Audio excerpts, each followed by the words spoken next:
heard of the microblogging service Twitter, but you may not know how to use it, or you may not see the value in using it professionally.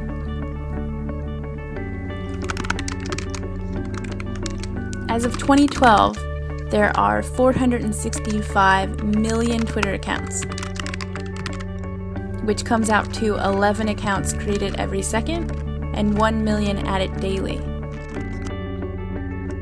So clearly, this is a movement worth joining.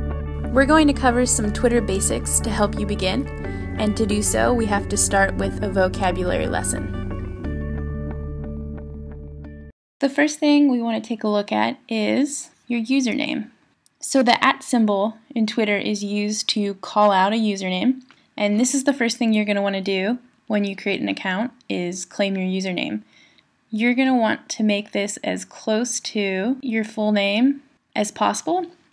And the reason for this is Twitter accounts rank really highly in SEO, meaning they come up normally as some of the first results in your Google search results. So when someone looks for you, your Twitter account will probably come up, and this is just one more way that you can control a positive result when people are searching. And when you go to claim an account, if you have a common name, there's a chance that your name might have already been claimed by someone else. But the beauty of being a PT and wanting to build your online brand is you can just tack a PT on the end here, and that'll be helpful when people are searching for you online and within Twitter.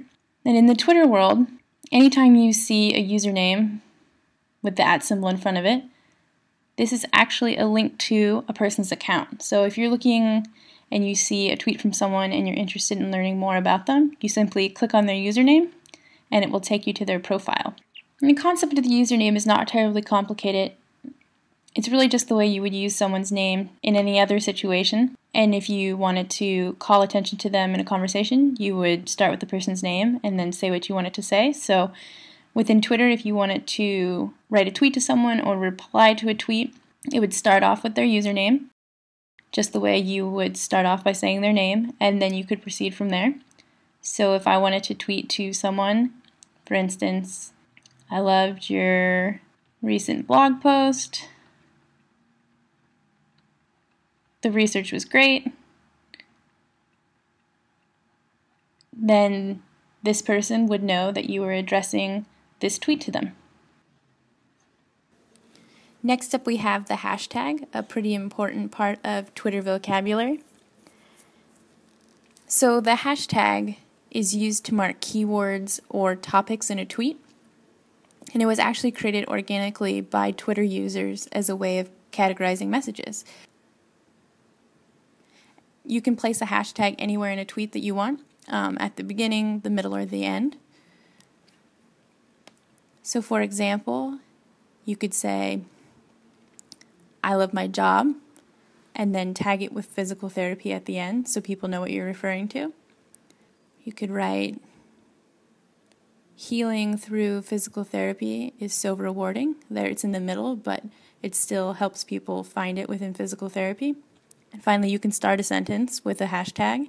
Physical therapy was voted one of the top 10 happiest professions, which is definitely something you'd want to share with your followers. And by clicking on a hashtag in any message, it shows you all the other tweets that are marked with that keyword. So all of the tweets that I've just written here are actually all links, and they will all show up as tweets within the hashtag physical therapy. So there are just two last terms you need in your tool belt before you can go confidently explore Twitter. The first being retweet, and you'll see it's noted by the opposing arrows symbol. And sometimes it's also denoted as RT to save space in a tweet. And all retweeting is forwarding someone else's tweet to show to all your followers. So if you like a message and you want more people to see it, you simply retweet it. Favoriting, on the other hand, is sort of like bookmarking. So you can mark a tweet that you like as a favorite, but it won't go out to all your followers. So there you have some of the most important parts of Twitter. It can be a little intimidating at first, but once you get the hang of it, everything becomes second nature. The best way to start is to sign up and start following people and see how they interact and start conversations. There are some really interesting PTs using Twitter and sharing great information. We've compiled a list of the best people to follow below. You can also scroll down for additional tips and tricks, and we wish you happy tweeting.